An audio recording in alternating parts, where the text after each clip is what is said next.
నమస్తే, welcome to IIT. So ప్రస్తుతం మనతో మాట్లాడడానికి ఎమ్మెల్సీ బల్మూరు వెంకటన్న గారు ఉన్నారు. ఒకసారి మాట్లాడదాం. అన్న నమస్తే. నమస్తే. ముందుగా కంగ్రాచులేషన్స్ అన్న. Thank you. సో ఎట్లా అనిపిస్తుంది అంటే మీ 9 సంవత్సరాల కష్టం అంటే ఎప్పటి నుండి ఒక ఎన్ఎస్ఏ ప్రెసిడెంట్గా విద్యార్థుల పక్షాన కూడా పొట్లాడి ఫైనల్గా ఒక మంచి పొజిషన్లో ఉన్నారు. సో ఎట్లా చూస్తారు? అంటే పొజిషన్లో ఉన్నకంటే పార్టీ ఈరోజు నా పైన ఒక బాధ్యత పెట్టి రేపటి తరానికి ఆదర్శం లెక్క ఉండాలని ఒక నమ్మకాన్ని పెట్టుకొని నాకు ఒక పదవి కట్టబెట్టింది. ఇన్ని రోజులు ఏదైతే ఆవేశంగా పనిచేసినానో ఈరోజు ఆలోచిస్తూ భయంతో, ఎందుకంటే ఈరోజు బల్మూరు వెంకట్ సక్సెస్ అనేది రేపొద్దున మరికొంతమంది యువత రాజకీయాల్లోకి వస్తే విధంగా రాణిస్తారని ఒక మెసేజ్ని ఇవ్వాలి. కాబట్టి నా పైన బాధ్యత ఉంది. తప్పనిసరిగా నా పైన పెట్టిన బాధ్యతని సక్రమంగా యావత్ కాంగ్రెస్ పార్టీ గర్వపడే విధంగా, తెలంగాణలో ఉన్న అతిపెద్ద కులం మన కులం యువ కులం, ఆ యువ కులం గర్వపడే విధంగా తప్పనిసరిగా నేను పనిచేస్తాను. 18 సంవత్సరాల నుంచి 40 సంవత్సరాల మధ్యలో ఉన్న ప్రతి విద్యార్థికి యువకునికి అందుబాటులో ఉంటాను. ప్రభుత్వానికి వాళ్ళకి మధ్యలో ఒక ప్రతినిధిగా సమన్వయకర్త ఒక బాధ్యత పోషిస్తాను. అందరిలో వయసులో చిన్నవాడినైనా కూడా ఏదైతే పార్టీ నాకు అవకాశం ఇచ్చినందుకు కేంద్ర నాయకత్వం మా చైర్పర్సన్ సోనియా గాంధీ గారికి, ఆల్ ఇండియా అధ్యక్షురాలు ఖర్గే గారికి, ఏదైతే మా నాయకుడు రాహుల్ గాంధీ గారికి, ఆర్గనైజేషన్ ఇన్ఛార్జ్ కేసీ వేణుగోపాల్ గారికి, NSC all India incharge Kanhaiya Kumar గారికి, ముఖ్యంగా మన ముఖ్యమంత్రి, మన యువ ముఖ్యమంత్రి, మా అందరికీ ఆశాజ్యోతి, తెలంగాణ ప్రజలకి ఆశాజ్యోతి రేవంత్ రెడ్డి గారు. ఒక కన్ను రేవంత్ రెడ్డి గారు అయితే మరో కన్ను ఉప ముఖ్యమంత్రి బట్టి విక్రమార్క గారు, మంత్రివర్గంలో ఉన్న ప్రతి మంత్రులు, ఎస్సీ ఎస్టీ బీసీ మైనారిటీ మహిళా కాంగ్రెస్ పార్టీ అనుబంధ సంఘాలకి, Kisan cell, fishermen, Congress party ప్రతి కార్యకర్తకి ఒక ప్రతినిధిగా బల్మూరు వెంకట్ ఉంటాడు.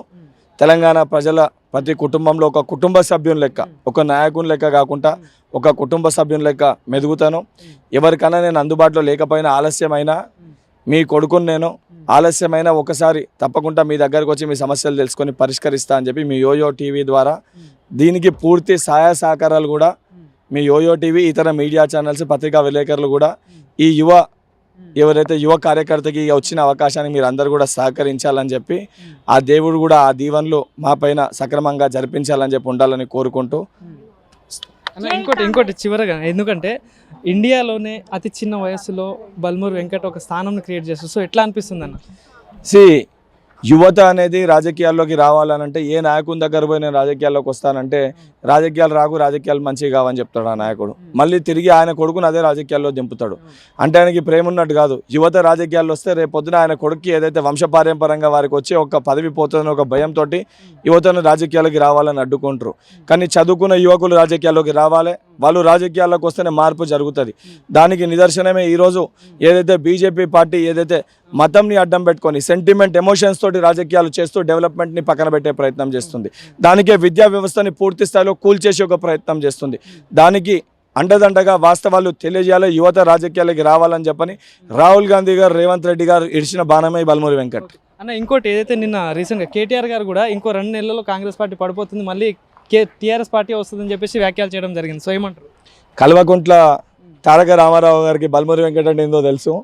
బల్మూరు వెంకట్ ఎన్ఎస్ఏ రాష్ట్ర అధ్యక్షులు లెక్క ఉండనే కాంగ్రెస్ పార్టీ జోలికి రావాలంటే వాళ్ళ కుర్చీయే కదిలిపోయింది. టీఎస్పీఎస్సీ వల్లనే మేము ఓడిపోయినామని మొదట్లో ఒప్పుకొని వాళ్ళు ఒప్పుకొనరు. బాసరా ట్రిపుల్ అంశం మొదట్లో తప్పు పట్టిన వాళ్ళు బాసరా ట్రిపుల్ అంశం తప్పు అని మళ్ళీ వాళ్ళే పోయి ఒప్పుకోర్రు. అనేక ఉద్యమాలు చేసినప్పుడు ఒకసారి బల్మూరు వెంకట్ సంకల్పిస్తే, బల్మూరు వెంకట్ అంటే ఒక వ్యక్తి కాదు, ఎన్ఎస్ఐ సైన్యం.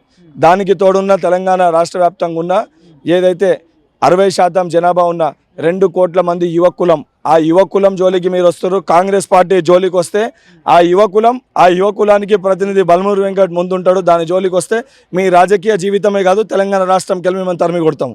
Thank you.